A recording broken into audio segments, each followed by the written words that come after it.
अमेरिकेमध्ये petrol pump owner किती कमावतात? हा आहे आपला अमेरिकेमध्ये कोण किती कमवतं या सिरीजचा भाग 3.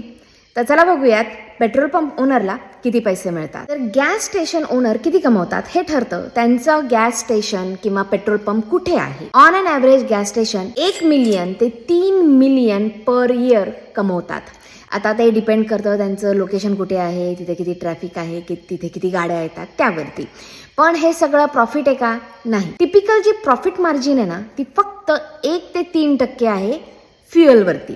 फॉर एक्झाम्पल $1 मिलियन त्यांनी सेल केला आहे, तर त्याच्यामध्ये त्यांचं जे प्रॉफिट आहे ते फक्त $10,000 ते $30,000 असणार आहे फ्युएलवरती, म्हणजे पेट्रोल आणि डिझेलवरती.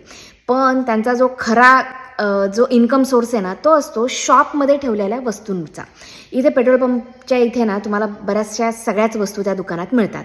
थोडक्यात स्नॅक्स, ड्रिंक्स, लॉटरी तिकीट्स तुम्ही म्हणाल ते. आणि त्याच्यावरचं जे प्रॉफिट मार्जिन आहे ना ते 20 ते 30% आहे. तर तुम्ही जे फ्युएल आणि या सगळ्या गोष्टींचं जर प्रॉफिट मार्जिन काढाल तर अराउंड $1 ते $3 लाख पेट्रोल पंप ओनर कमावू शकतात. आता गॅस स्टेशन ओनरचे जे एक्सपेन्सेस असतात ना त्यामध्ये सगळ्यात पहिलं आलं गॅस परचेस. ही सगळ्यात मोठी कॉस्ट आहे जी पेट्रोल पंप ओनरला पे करावी लागते. त्यानंतर असतात एम्प्लॉई सॅलरीज, तिथे काम करणारी लोक. त्यानंतर आलं इन्शुरन्स आणि मेंटेनन्स त्या जागेचं. त्याशिवाय रेंट किंवा मॉर्टगेज, जर तुमचं स्वतःचं असेल तर लोन वगैरे काढलं असेल तर मॉर्टगेज राहतं किंवा भाडं तर आहेच.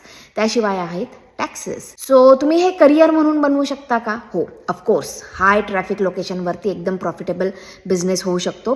फ्लेक्झिबल मॅनेजमेंट असतं, स्वतःचे डिसिजन्स असतात, त्यामुळे ऑफकोर्स हे तुम्ही ॲज अ करिअर करू शकता.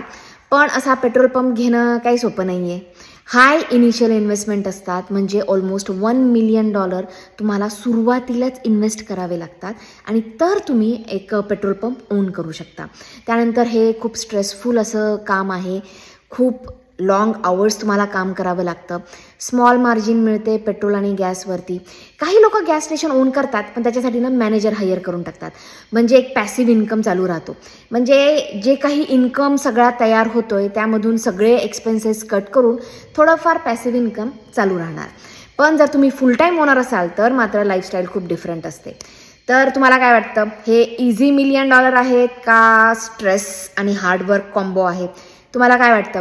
खाली कमेंट बॉक्समध्ये मला नक्की सांगा.